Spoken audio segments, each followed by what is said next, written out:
원주시에 있는 영강 어린이집과 태장초등학교 앞 어린이 보호구역 속도 제한이 시속 40km로 상향됩니다. 경찰은 여러 차례 모니터링을 거쳐 결정했다고 밝혔는데 안전사고에 대한 우려도 나옵니다.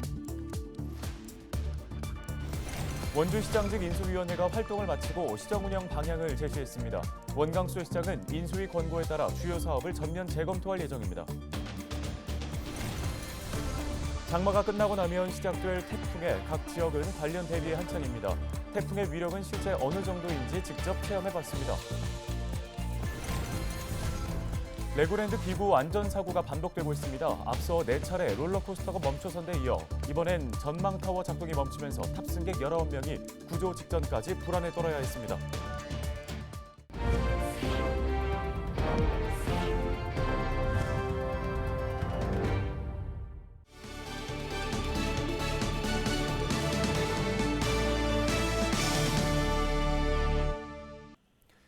여러분 안녕하십니까? 헬로티비 뉴스 시작합니다. 학교 앞이나 어린이집 앞 도로에서는 시속 30km 이하로 주행해야 하죠. 사고 방지를 위해서인데요. 하지만 제한이 심하다는 의견이 있어서 일부 조정된 곳이 있습니다. 경찰은 원주에 있는 어린이 보호구역 2곳의 제한 속도를 시속 40km로 상향 조정하기로 했습니다. 운전자 입장에서는 불편이 해소됐지만 어린이들의 안전을 걱정하는 목소리도 제기됩니다. 김수아 기자가 취재했습니다. 달리던 차들이 갑자기 속도를 낮춥니다. 시속 30km 제한 표지판을 보고 급하게 제동을 걸기 때문입니다. 이곳은 어린이 보호구역으로 기존에는 30km 제한 속도가 적용됐었는데요. 22일부터는 영강 어린이집과 태장초등학교 앞 스쿨존이 제한 속도 40km로 상향 조정됩니다. 두 어린이 보호구역을 제한 속도 이상으로 달리다가 과태료를 부과받은 건수는 각각 연간 5천여 건과 3,500여 건. 다른 지역보다 많은 것으로 나타났습니다. 신호가 하나가 아니고 2개, 3개가 있어. 멀찌감치 보고 가다가 앞에 거에 걸려가지고 스티커가 날라왔더라고. 13만 원짜리. 그래 거기가 나빠. 30km가. 경찰은 그동안의 관찰 결과 이 지역이 다른 학교 앞 도로에 비해 상대적으로 통행하는 어린이 수가 적은 점과 교통 흐름을 종합적으로 고려해 제한 속도를 완화했다고 밝혔습니다. 영강 어린이집 같은 경우는 실제로 보행해서 등하교를 하는 게 아니라 통학버스로다가 이동을 하더라고요. 그래서 실제로 저희가 현장을 가서 몇 차례 현장 점검을 했을 때 행구현대 쪽에서 걸어서 보행하는 어린이가 거의 없어요. 태장초 맞은편에는 자동차 매매단지하고 공구상 이런 상가 외에는 일반 주택이 없는 구조예요. 그래서 그쪽으로 횡단하는 아이들은 없어요. 시민들의 반응은 엇갈립니다. 반기는 운전자들이 있는 반면 행여 사고가 늘지 않을까 걱정하는 시민도 있습니다. 어린이 보호구역이니까 30km로 다니는 게 어린이들한테는 안전하다고 생각합니다. 그래도 어른들이 조금 양보하면은 어린이들이 안전하게 다니실. 경찰은 이런 걱정을 반영해 영강 어린이집과 태장초등학교 앞에 중앙분리대, 보행안전 울타리 등 교통안전시설을 보강하기로 했습니다. 경찰은 22일부터 적용되는 제한 속도 완화 조치의 결과를 보고 확대 여부를 결정한다는 방침입니다. 홍천의 화계초등학교, 평창의 대관령 초등학교 등 강원도 내 21개 어린이 보호구역이 우선 검토 대상입니다. 헬로티비 뉴스 김수아입니다. 민선 8기가 출범한 지 어느덧 3주가 지났습니다. 12년 만에 시장이 교체된 원주시도 시장직 인수위원회가 활동을 마치면서 새로운 시정 방향이 윤곽을 드러냈는데요. 특히 원강수 시장은 인수위의 권고에 따라 간현 관광지를 포함한 이전 시정의 주요 사업들을 전면 재검토하겠다고 밝혀 대대적인 변화를 예고하고 있습니다. 이다혜 기자의 보도입니다. 민선 8기 원주시장직 인수위원회가 43일간의 일정을 마감했습니다. 인수위는 최종 업무보고에서 이전 시정에서 추진된 주요 사업들을 면밀히 검토해 행정 동력이 낭비되지 않도록 할 것을 권고했습니다. 대상은 간현관광지 개발, 댄싱 카니발 축제, 바람길 숲 조성 사업, 반곡 금대 관광 활성화, 그리고 화훼 특화 관광단지 등 9개 사업입니다. 불필요한 예산 낭비를 줄여서 원주시에 꼭 필요한 사업 추진을 위한 자원으로 최대한 활용토록 확보하도록. 이들 사업들은 민선 7기 원주시의 역점시책으로 원창목 전 원주시장의 공약이자 업적으로 강조됐던 사업들입니다. 원강수 신임 원주시장은 인수위 권고를 받아들여 이들 사업의 성과 분석을 근거로 자원 낭비를 막겠다고 밝혔습니다. 또 행정 조직과 170개에 달하는 각종 위원회, 보조금 지원 등 7개 분야에 대한 검토를 마쳤다며 구조조정 의지를 내비쳤습니다. 남아있는 부분들을 저희가 다시 엄청나게 또 투자를 할 건지, 아니면 지금 성과가 안 나고 넣어봐야 이게 시민들한테 거의 도움이 안 된다고 판단이 되는 사업이 혹시 있을 수 있잖아요. 그럴 때는 이제 원주시가 판단을 해야 되는 겁니다. 민선 8기 원주시정의 주요 공약 사업 실현 방안도 나왔습니다. 삼성전자 반도체 공장 유치를 위한 전담 부서를 오는 10월 신설하고 기업 유치 전문 인력을 확보하겠다는 보관입니다. 빠른 경제 회복을 위해 코로나19 재난지원금은 전 시민의 1인당 10만 원씩 오는 10월 지급하기로 했습니다.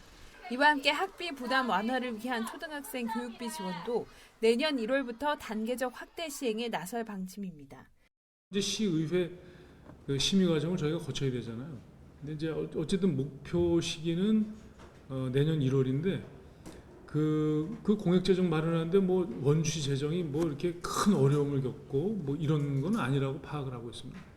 이전 시정의 성과 분석을 통한 구조 조정과 새로운 공약 실행 계획을 밝힌 민선 8기 원주시정. 시민이 체감하는 새로운 변화, 더 큰 행복을 가져다 줄지 주목됩니다. 헬로티비 뉴스 이다혜입니다. 춘천 레고랜드에서 연달아 기구 고장 사고가 발생했습니다. 춘천소방서는 21일 오후 1시 13분쯤 레고타워 전망대가 멈춰섰다는 신고가 접수돼 구조대가 출동했다고 밝혔습니다. 이번 사고로 부상자는 발생하지 않았지만 탑승객 19명이 전망대에 고립돼 소방당국이 긴급 구조했습니다. 앞서 레고랜드에서는 개장 2개월여 만에 롤러코스터 멈춤 사고가 4차례 발생한 바 있습니다. 화천에서 말다툼을 벌이다 중고교 동창을 흉기로 찌르고 달아난 40대가 경찰에 붙잡혔습니다. 강원경찰청 강력범죄 수사대는 46살 A씨를 특수상해 혐의로 붙잡아 조사 중이라고 밝혔습니다. 경찰은 CCTV 분석을 통해 지난 19일 오후 6시쯤 경기도 가평의 한 모텔에 숨어있던 A씨를 체포했습니다. A씨는 지난 7일 오후 4시쯤 화천의 한 건설장비 업체 사무실에서 중고교 동창인 B씨에게 흉기를 휘둘러 상처를 입힌 뒤 달아난 혐의를 받고 있습니다. A씨는 최근 B씨를 찾아 특정 단체 가입을 요구한 것으로 알려졌으며 경찰은 범행 동기 등을 확인한 뒤 구속영장을 신청할 예정입니다.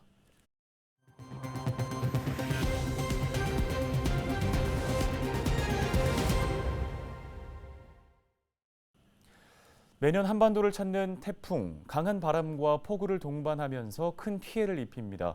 올해도 각 지역마다 호우와 태풍에 대한 대비가 한창인데요. 하지만 초속 몇 미터라고 하면 정확하게 어느 정도의 위력인지는 가늠하기가 힘들죠. 취재기자가 안전체험관을 방문해 태풍의 위력을 직접 체험하고 왔습니다. 송효창 기자입니다. 지난 2002년 8월 한반도를 강타한 태풍 루사. 당시 기상 관측 이후 하루 동안 가장 많은 비가 내렸습니다. 여기에 초속 33m가 넘는 강풍으로 피해가 속출했습니다.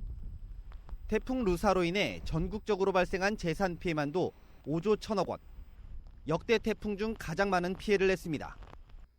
이처럼 매년 태풍으로 인해 많은 피해가 발생하고 있습니다. 그렇다면 태풍으로 인해 부는 바람의 세기는 어느 정도일까? 직접 체험해봤습니다. 지름이 약 1.5m 정도 되는 대형 강풍기 2대가 돌기 시작하면서 초속 20m의 바람을 만들어냅니다. 옷이 바람에 크게 휘날리고 우산 사용도 힘들었습니다. 초속 25m의 태풍급 바람입니다. 지금 제 보시는 것처럼 우산은 이미 무용지물이고 몸조차 가누기 힘든 상황입니다. 강풍기의 세기를 초속 29m와 33m로 각각 높였습니다. 안전봉을 잡고 조금씩 발을 떼니 천장에 설치된 스프링클러에서 나오는 물줄기가 장대비처럼 온몸을 때렸고 앞을 제대로 보기 힘들었습니다. 특히 태풍 루사와 비슷한 초속 33m에는 제대로 서 있을 수조차 없었으며 거센 비바람에 걸을 수 없었고 안경과 마스크는 금방이라도 벗겨질 것 같았습니다. 여기 태풍 시험관은 일반인들이 많이 느낄 수 없기 때문에 이렇게 최대한 비슷한 조건에서 시험을 통해서 이 국민들이 현장 대처 능력을 키우고 안전 의식을 높이기 위해서 이렇게 태풍 시험관이 만들게 되었습니다. 통상 최대 초속이 17m 이상이면 태풍으로 보고 있습니다. 특히 20m 이상부터는 걷기 힘들고 30m에 가까울수록 나무가 뿌리채 뽑히고 주택이 붕괴될 가능성도 있습니다. 만약 그 이상일 경우에는 더 큰 피해가 우려되고 있습니다. 태풍이나 집중호우가 발생할 경우 가능하면 외출하지 않고 안전한 곳에서 강한 비바람을 막아내는 게 가장 중요합니다. 헬로티비 뉴스 송유창입니다. 코로나19 재유행 확산세가 심상치 않게 이어지고 있습니다. 국제적 행사인 세계 스카우트 잼버리에 앞서 예비 행사격의 프레잼버리가 최근 취소되기도 했는데요. 코로나19 재유행 조짐에 연일 치솟는 물가까지 지역 경제에 또다시 위기감이 감돌고 있습니다. 정명기 기자의 보도입니다. 이른 시기 방학에 들어간 전주의 한 고등학교. 최근 수학여행을 다녀오기 전후로 150명이 넘는 집단 감염이 발생했습니다. 전북 지역의 경우 코로나19 신규 확진자는 사흘 연속 2,000명대를 기록 중입니다. 부모님도 연로하신데 혹시 이렇게 걸리지 않으실까 이렇게 집 근처라서 너무너무 걱정이 많이 되거든요. 이처럼 코로나 재확산 추세가 두드러지면서 국제 행사에도 악영향을 미치고 있습니다. 당장 다음 달 2일 새만금에서 열릴 예정이었던 국제 행사인 프레잼버리가 취소된 겁니다. 내년 8월 이곳에서는 국제 야영 대회인 세계 스카우트 잼버리가 열리는데요. 앞서 예비 잼버리 성격의 행사인 프레잼버리가 불과 2주 앞두고 전격 무산됐습니다. 새만금 세계 스카우트 잼버리 조직위원회는 코로나19 확산세를 취소 이유로 들었습니다. 질병관리청으로부터 야영객 집단 감염 가능성이 높고 마스크를 계속 착용하면 열사병과 같은 온열 질환 우려가 제기됐다는 것. 프레잼버리를 준비했는데 최근 코로나19 재확산으로 취소하게 됐습니다. 가장 큰 이유는 청소년의 안전을 최우선적으로 고려하자는 취지가 있습니다. 이제 막 기지개를 켜던 자영업자나 소상공인들은 지역 경제가 다시 얼어붙지 않을까 노심초사입니다. 빈 땅이 없다고 가게 상가 짓는다고 그러는데 그래서 지금 며칠 지금 손님 없거든요. 왜냐면 코로나19를 잊고 사나 했던 시간도 잠시 다시 재유행의 갈림길에 서면서 기본 방역수칙 준수의 중요성이 무엇보다 강조되고 있습니다. 헬로티비 뉴스 정명기입니다. 강원 지역의 코로나19 신규 확진자 수가 소폭 하락했지만 여전히 2,000명대 수준으로 발생했습니다. 강원도 보건당국은 21일 0시 기준 지역의 신규 확진자가 1,993명 발생했다고 밝혔습니다. 전날과 비교해 200명 넘게 줄어들었지만 일주일 전보다는 1,000명 가까이 늘어난 수치입니다. 지역별로는 원주가 469명으로 가장 많았고 춘천과 강릉, 속초, 동해 등 5개 지역에서 세 자릿수의 확진자를 기록했습니다. 병상 가동률은 가파르게 상승해 42.9%를 기록하며 50%에 근접했습니다. 춘천의 한 아파트에서 고등학생이 초등학생에게 흉기를 휘두른 사건이 이른바 묻지마 범죄인 것으로 확인됐습니다. 춘천경찰서는 피해자 휴대전화를 디지털 포렌식 등을 거쳐 조사한 결과 흉기를 휘둘렀던 17살 A군과 피해자 B양은 일면식이 없는 것으로 확인됐다고 밝혔습니다. 피의자 휴대폰에 대한 포렌식 분석 여부는 피의자 부모의 참여 하에 실시될 예정입니다. 경찰은 피의자의 범행 동기에 대해 계속 수사한다는 방침입니다. 휴가철 렌터카 교통사고 3건 중에 한 건은 20대 운전자의 차량인 것으로 조사됐습니다. 도로교통공단은 최근 5년간 여름 휴가철 교통사고는 하루 평균 591건 발생했고 이로 인한 하루 평균 사망자는 9.6명, 부상자는 883명이라고 밝혔습니다. 휴가철 전체 렌터카 사고 중 20대 운전자가 일으킨 사고는 30.7%로 가장 큰 비중을 차지했습니다. 헬로티비 뉴스가 준비한 소식은 여기까지입니다. 함께해 주신 여러분 고맙습니다.